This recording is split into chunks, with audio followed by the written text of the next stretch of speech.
Mwiriwe neza canke mwaramutse bivana n'umwanya mudukurikiraniye ko hano kumbonesha kure umuvugizi TV mu kiganiro inyurabwenge.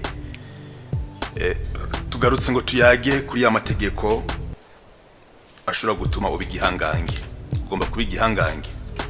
Ugomba kuba umuntu adasanzwe muri societe mu buzima bwa misi yose. Kurikira kilo gice kigira gatatu hari bibiri nabahaye n'amategeko y'uwitwa Green Robert umunyamerika yavyanditse mu gitabo ciwe The 48 Laws of Power. N'amategeko 48 ashobora gutuma umuntu abigihanga akaba umuntu adasanzwe.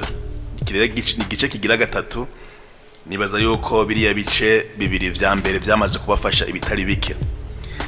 Yarabafashije kubera yuko nivyo nababwiye ndi mu ntangamarara nti ubuzima bw'uno munsi ntibukeneye abantu baminuje amashuri menshi, ntibukeneye abantu bafise ama master ama doctorat sinzi ngene no bivuga, ariko bukeneye abantu b'abanyabwenge, abantu bashobora kumenya gute ryari gute nabandi bari kumwe ngire bo kwigenza imbere y'abantu bari babose.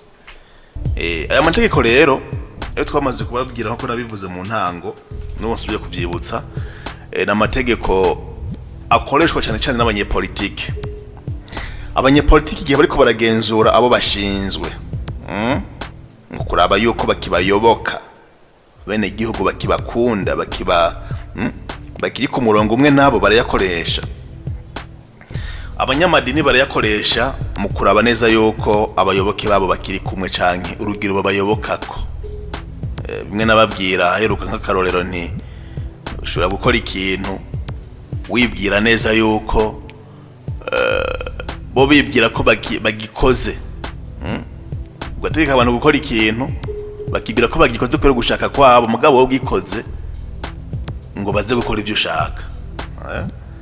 Abanyamadini barabikoresha cyane. Kwa kundi naho wewe wo mwishengero wo mwidini aza kwigisha agomba kugufasha kurondera Imana no kuyimenya, mugabo biravye nawe ariko arifasha kuko nivyo bimutunze, kumenyesha inkuru nziza, kumenyesha ijambo ry'Imana nivyo bimutunze. Urumva aragufasha mugabo ariko arifasha nawe nyene. Mugabo muri ivyo igikuru niki rero abasani canke ivyamamare, abanyamuzika, aba bantu bamenyekana cyane nabo nyene barayakoresha kugira ngo bashobore kugenzura abafana babo, n'abacuruza abakomexa, abantu b'ivyashara barayakoresha kugira ngo abakiriya babo bashobore kugumana nabo. Bahafi rero nimba utarakora subscribe ubikore kugira ngo ntuducikwe n'ivyigwa mwene ibi, kuko ivyigwa mwene ibi birazimvye, ntaho bikura atari kuri televiziyo muvugizi mu kiganiro cabahariwe inyurabwenge. Ubwa mbere rero bagira bati ntukemere na rimwe ibintu vy'ubuntu. Ntukemere na rimwe ibintu vy'ubuntu ngo umuntu aguhe ivyo ashaka agomba kukwigarurira. Ibintu ntuzuvyemere. Umuntu aguha utuntu agomvye kukugira nawe igikoresho cawe, ntuzuvyemere. Kandi ni wavyanka uzoba utanguye kuba umuntu adasanzwe mu buzima. Ariho umuntu ashaka kuguha utuntu nyene nawe uravyumva, arondera wewe, arondera kukwigarurira. Ibi gusaba bishoboye se abantu bacirondera, umuntu w'inzara, umuntu nyene mugabo umuntu amaze gushira amaguru hasi ntashaka kuguha utuntu, arondera wewe. Ariko kira noneho naho wowe w'inzara, naho wowe ushonje, umuntu agomba kugusuzugura mu kuguha utuntu, urumva ko utomwemerera. Aragira tujya muntu arashonje mugabo arihagazeko. Kwihagarara ko mu buzima rero ni ikintu c'ingenzi. Yaragize ati ntukigereranye n'abakomeye, ntushake kwigereranya n'abandi, bawewe ukumeze ukuri ko wowe uri uw'ingenzi, nta numwe musa, nta numwe ashobora kugusubirira. Bawewe iyo kutaba wewe rero bikujemwo kiba ari ikintu kibi cyane. Kwigana abandi ni bibi, ni kosa rikomeye cyane. Ibyo gukora byose reka kwigana abandi, bigire ko gusa. Ntushake kuba naka ngo nuko naka n'umutunzi nakaravugwango ugomba kuba we ntibikunda. Nenda gwe nk'akarorero muri Afrika turavuga uwitwa Nelson Mandela. We nk'uwo vuga uti ngomba kuba Nelson Mandela, wobishobora? Yamaze imyaka ingahe muri prison? Iriya myaka wewe woshobora kuyibamwo muri prison? Sivyo? Reka ntushobora kubona Nelson Mandela kubera yuko aho yaciye we ntaho ushobora guca, naho uhaca ukundi.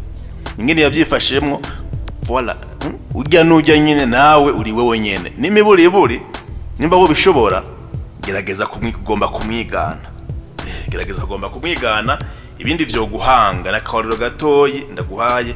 Abantu benshi bari mu kibanza atari cyabo kubera ko bagomba kumera nk'abanaka ba wewe nyene, ariko kitabuza yuko abandi ushobora kugira gute, ushobora kumwigirako, ushobora kumwigana. Mugabo ubundi iyo bikoze uko uhita wa muntu wewe uhita ibyo uri kurakora byose bigaruka ku iyo muntu nyene, ntibari ivy'iwawe. Mugabo bikoze ari ivy'iwawe ntibari ivyawe nyene. Ba wewe ndika kwigereranya n'abakomeye, ntushake kwigereranya n'abandi.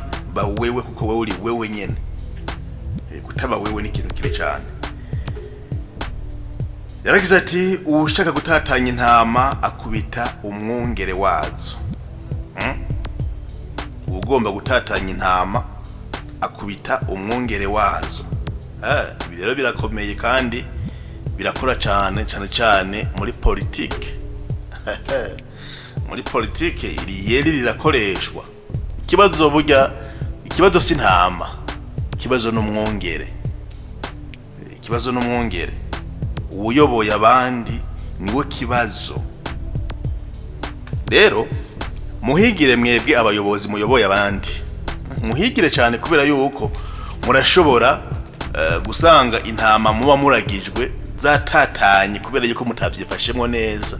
Mumenye n'aya mayeri. Aya mayeri kuyamenya navyo bituma ngene umenya ingene ushobora kuragira intama zawe. Kuko umunsi bagukubise hanyuma novuga ugashibukira nk'ahari intama zirasanzara. Ko ushaka gukubita kubera gusamara nawe wewe uri hejuru y'abandi. Reka gusamara gushikaho wohura na kino kibazo hanyuma ngo intama zigire gute, zigire ikibazo. Yarongeye ati niwigarurire amaranga mutima y'abantu. Niwigarurire amaranga mutima y'abantu, imitima yabo uzoba wamaze kuyirangiza. Ndabona ntibyoroshe. Mbere bigiye tuvuze amaranga mutima murayumva? Bon, amaranga mutima ibyo abantu bakunda, ibyo abantu upfa kuvuga bagasimbira hejuru.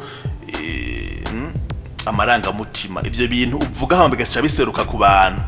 Iyo umaze kubimenya ku muntu uba ugomba kumwigarurira mbere n'umutima wiwe urashobora kuwigarurira. Tangura wigarurira amaranga mutima y'uyo muntu, uzofashe n'umutima wiwe wose, uzomufashe. Abahungu barabizi ingene abakobwa rimwe barangwa n'amaranga mutima, akabona ikintu kimukwega kumugurira akantu bizorangira amwiyegereje amufashe mire kubera yuko yakoreye kuki ku maranga mutima yiwe. Iyo nirindi yeri rero kugira ngo ushobore kwigarurira abantu imitima yabo n'ibyiyumviro byabo mbere n'ibintu byabo byose mu tuzitizo ushobora kuvyigarurira kubera yuko wamaze kwigarurira amaranga mutima yabo. Irindi yeri dusanga muri kino gitabo, koresha ico bita mirror effect. Mirror effect ni gutera ikirenge mu kirenge c'umwasi wawe. Ariko uyu mutipe nawe ararenze. Urumva wowe urafise umwasi mugabo utera ikirenge mu kirenge, mu yandi majambo mwigane bakumwe nawe. Igira ikijuju imbere y'umwasi ku buryo ntaza kumenya ikintu na kimwe canke agira ati uyu muntu nuwahehe, uba uriko uramugumya, uba uriko uramufata mu gihe agukorera ikibi ukamukorera iciza. Mu gihe agomba no kugutwara ubuzima ukamengo we ntubibona, aravuga ati uyu muntu nuwahehe. Umwasi wawe ni nagira urubanza, wewe genda umuterere, akubwira ati ntiza ikaziya imwe kugira ngo urubanza rwanje rugende neza, muhezi 2 canke 3. Agwaza umuntu kwa muganga bo wambere mu kumugemurira umwasi wawe, mugenzi sinkubesha, uyu muntu uzomufasha uzomugumije sinokubwira, kubera yuko umwasi wawe umukoreye iciza nta yindi nzira ashobora gucamo kugira ngo ashobore nawe kugukorera ikibi. Ivyo nivyo bita mirror effect, ni ibintu bihambaye cyane kandi two kwigirako. Kumbure tubifate n'ijambo ry'Imana rimwe Yesu avuga ati umwasi wawe niyagukorera, abivuga muri Matayo 5, niyagusaba intambwe 2 nimugire 3, niyagukubita ikofe ry'iburyo muhe n'ibubafu, muhe n'itama ry'ibubafu. Mu yandi majambo Yesu agomba kuvuga ati niyaca iburyo mu kugirira ikibi nawe cibubafu ca mu yindi nzira. Mugabo ubundi umwereke, niyakwereka ikibi ubu mwereke urukundo. Nta kindi kintu gishobora gutuma umugenzi abo umugenzi, nako wari umwansi abo umugenzi. Burya ni n'uburyo bwiza, twebwe tubikora kubera amagara make, twebwe abantu imbere y'Imana turacumura kenshi, sivyo? Mugabo buryo Imana itwiyegereza niko iyo bikenewe iraduhana, kandi akatarika kiraduhana nyene. Mugabo twebwe tuyikorera ibibi yoyo ikaduha ivyiza, ikatugirira ivyiza. Twanka ko abandi bagira amahoro ikaduha amahoro, ikatwiyegereza, kandi twakubabarira abandi ikatubabarira. N'uburyo bugomba kutwigisha kugira ngo nawe tugere ikirenge mu cayi. Ni kwigisha rero biciye mu bwo buryo abansi bacu, biba ari ibintu byiza cyane kandi bikomeye. Yaragize ati amamaza impinduka ariko ntiwihute kuzishira mu ngiro, ntubinyarutse vuba. Amamaza impinduka, wowe nimba utwara ishiramwe kanaka ukabona yuko abantu bakeneye ikintu kanaka, kibashiremwo, babwire takenewe iki. Mugabo wowe ntucuba wa mbere uza kubabwira ngo ibi bintu umwanya uyu bigomba kuja mu ngiro. Oya, bareke bonyene, bareke reka abantu bonyene bironderere ivyo bamaze kubabwira, babiha umwanya ukwiye, vyihute canke bitebe. Mugabo abari bo bavyikorera, uwo babe hafi gusa, wowe ntuvyihutishe, kuko uko kuntu uzobijana bukebuke bizotuma biha agaciro. Kuko ikintu cihuse burya nawe urabizi, ikintu cihuse nikigira ishingiro. Ibiye bitwaye igihe abantu bazobiha agaciro, ariko bikozwe mu buryo bwihuse abantu baziga bati ivyo bintu nyene nta gaciro bifise. Batereremo iciyumviro, hanyuma ucubaha akanya wowe muri ivyo washaka umere nk'uwuhesha, umere nk'ugenda bukebuke. Iryo nirindi yeri rizotuma ushobora kugenzura abantu bawe arabo urongoye. Mu kintu cyose wewe dufate nikosa nk'ubu muri entreprise yawe canke sinzi societe canke shira hamwe urongoye, urashobora kubona ikosa ku muntu uyu canke uriye wewe ufise ku burenganzira. Si vyiza yuko ubimubwira aho nyene, uramuha akanya kandi n'inyishu ukazosanga wowe nyene niwe ayitoreye, kubera yuko wamuhaye akanya.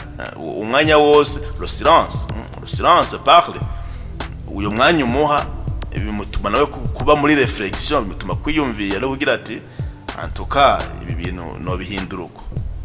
Iyo ari umuntu asanzwe abona kure, ndabasa iyo asanzwe ari umuntu abona kure, aragerageza kurondera impinduka wenyene. Yagize ati igaragaze nk'intama ariko ugenzura abantu nk'intare. Imbere y'abantu uba intama, mugabo mu buryo bwo kubagenzura ube intare. Ninde yavuze ngo heraba kugenda ngo ndabarungitse nk'intama mu mfyisi?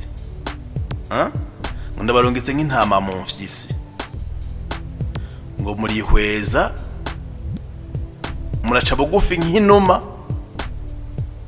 ngo mugire gute? Muce bugufi nk'inuma ariko murabe nk'inzoka. Ni Yesu yabwiye abatumwa biwe abarungitse mu butumwa, ariko arabaha amahane y'ingene bazovyitwaramo. Muce bugufi nk'inuma muga mwihweze nk'inzoka.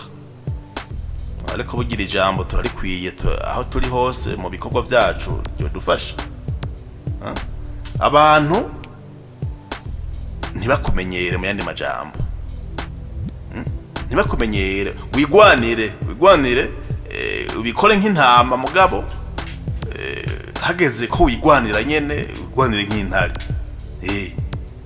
Umuntu ntabifate uko abonye, kuko iyo abonye kuri umuntu mwiza, umuntu w'intungane, ashaka kubikamisha. Mugabo wewe bikore umwemerere urendegere, mugabo hageze ko wigwanira mugenzi, igwanire nk'intare. Igwanire nk'intare, tucavuga ati ndabonye uyu muntu, kandi mu nyuma azokuba. Ntukabe intama cyane ngo ukavye. Wowe mu bwitonzi bwawe, mu bugwaneza bwawe urabihamagarirwa, mugabo ntukabe intama ngo ukavye cyane. Wowe wigaragaze nk'intama ku buryo abantu bifuza kukwegera. Ujya intama urabona umwana arayegera akayikuyakuya, akayikura ku twatsi, hari n'igihe mbere kirendegera akayagaza, mera kurya. Mera nk'intama. Ariko ijya ntama nyene uyiha intuzenye ugombe kuyitwara kukundi kuntu, umutwe wayo gahewe. Sinokubwira we nawe meruko hageze ko wigwanira uco wigaragaza nk'iki nk'intare. Bazobikubahira, bazovuga tujya muntu hari amazina bazokwita ngo ntamenyerwa canke ngo mugabo bagutinye canke barakubaha. Ntibagutinya mu buryo bwo guhunga, barakubaha. Ibyo byose bikore mu bwaneza ga, bikora ata muntu n'umwe ugombye kurengera, ata muntu n'umwe ugombye gusubiza inyuma, umuntu ugombye kurengera karimbi.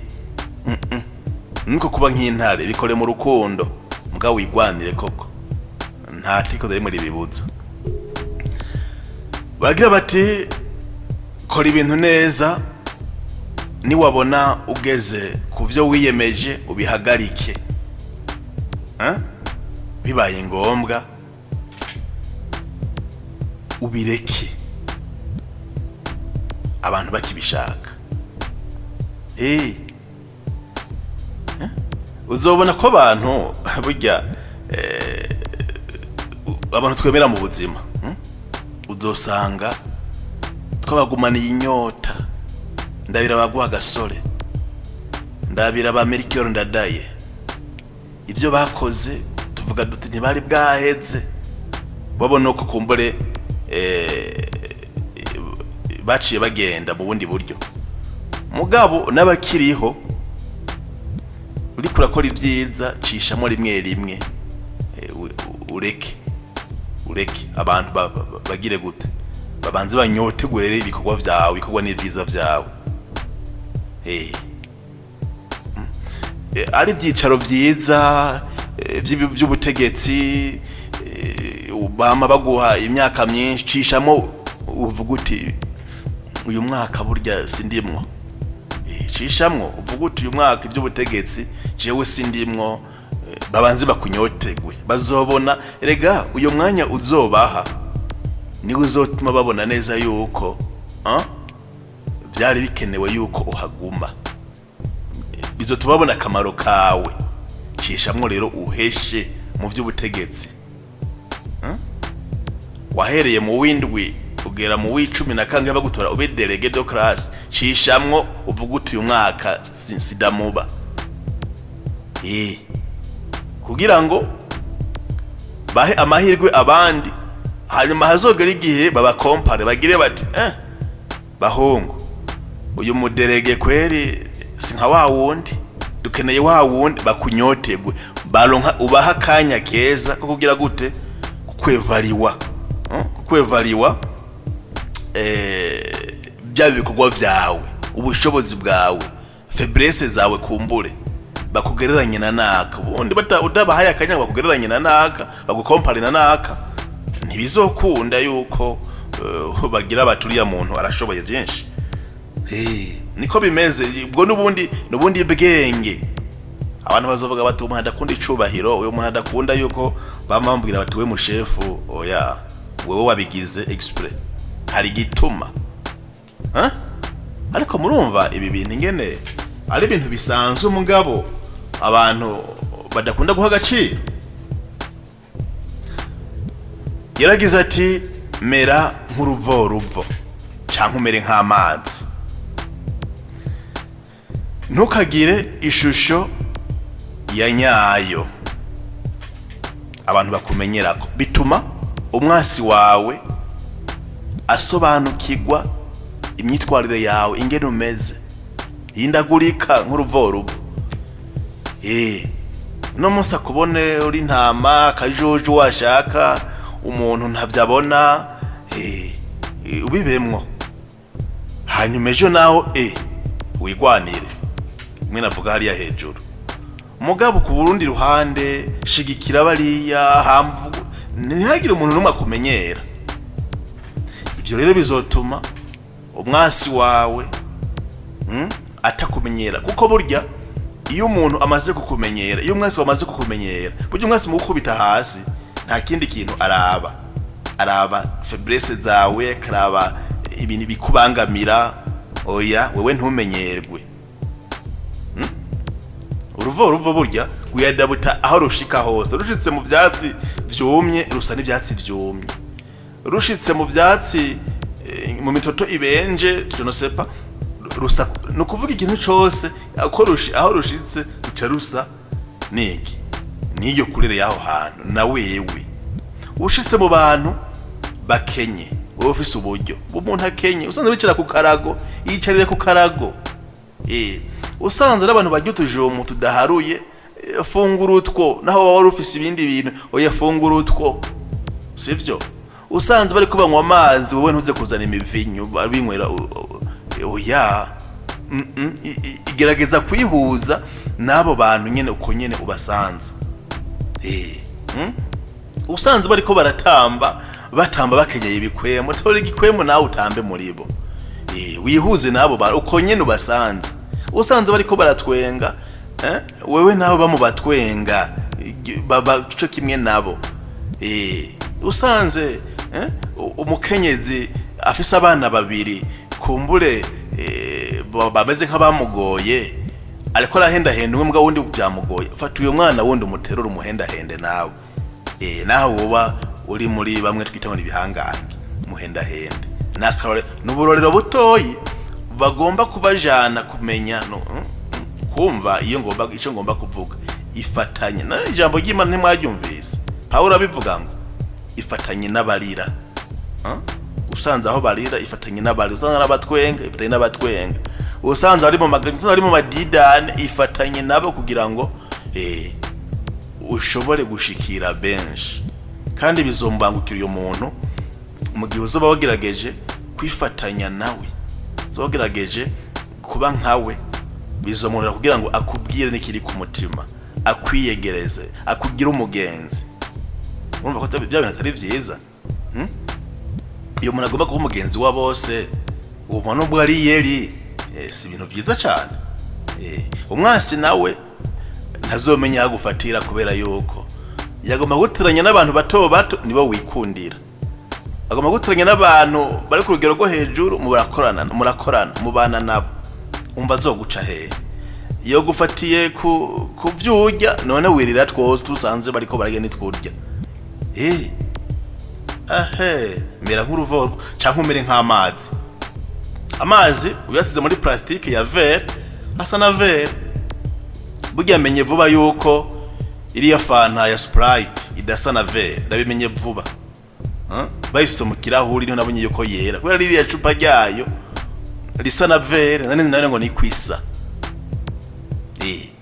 ariko burya rijya cupa ni ifata ishusho yayo umera nka kurya nyene uyisize mu kirahuri icisa n'ikirahuri nyene kujya gisa. Ibyo bintu mfatari byiza gahemwe n'ubwenge kandi bizoca bigufasha nawe kugenzura abantu. Iyo ugenzuye abantu naho umenya no kugira gute no kwigenzura. Kandi arahiriwe umuntu amaze kumenya ibyo byose. Ubundi abantu bazokuvuga ariko ntibazogukubita hasi. Kuvuga nibisanzwe. Bazovuga ati nakarishima. Bazovuga nakati ivyo bintu none avuga bikura hehe. Bavuge byinshi. Muga naho ntibazogukubita hasi. Mbere mu kukuvuga kwawe bizorangira ubayishamamare. Kuko icyo ukwiye kubwamamare nuko abantu bagukubise hasi. Munkundire ngeze ngaha kino gice cy'uyu munsi nibaza yuko zino nyigisho by'ukuri zabafashije. Nibaza yuko mwahakuye ibintu byinshi bisanzwe mugabo bikozwe mu buryo budasanzwe. Bigomba kudufasha twe nawe kwiyubaka muri buno buzima. Tugomba kwiyubaka, tugomba kuba abantu bashinze imizi, tugomba kuba abantu bafise amahangiro. Tugomba kuba abantu batatubona ngo mujya muntu n'inshiya agukengere ngo we gitonyanga mu nyanja. Oya ntigitonyanga mu nyanja, ahubwo ugomba kuba inyanja yose irabwa mu gitonyanga, kubera ko nturi umuntu asanzwe. Nawe wikengera aho wishira hasi aho umengo ntacushoboye. Oya bikunanira gusa wowe kumenya kwitwara imbere y'abantu bo bafite ico bagamije, nawe ugaja musamara ngaya mayeri. Ndayita amayeri nibisanzwe. Amayeri bamuzime ngo ndububeshi, amayeri sububeshi mugabo ko byamaze kuza mu mbagara bwonko, bikaza mu buryo abantu bitekererezamwo, abantu uko abantu biyumvira, ukuntu abantu babona abantu, bikaza mu buryo bwa filozofi. Wowe bivuga gutyo. Byamaze kuba rero icigwa gikenewe cyane kandi abantu benshi bakeneye mu buzima bwa misi yose. Nibaza rero yuko hari ikintu ugumije. Nimba kigumije andika ariya muri commentaire. Ni iyihe ngingo, ni ikihe kintu cyagufashije gusumba ibindi, ni ikihe kintu wowe uneguye canke uvuga uti kisico canke uti cokosogwa gatoyi. Uko bigenda kose hari ivyo uvuga uti ibintu nibyo. Nanje kuri ndabizana ngaha ndavuga ni ibintu byofasha abantu bo bimenye. Kubera ko bibafasha kugenzura abantu kumwese afise abajejwe, afise abantu musangiye ibikorwa. Mugabo kandi nabivuze ko bigaruka bikagufasha nawe kumenya kugira gute kwigenzura. Kuko biguha kwimenya nako ari ibintu bihambaye cyane.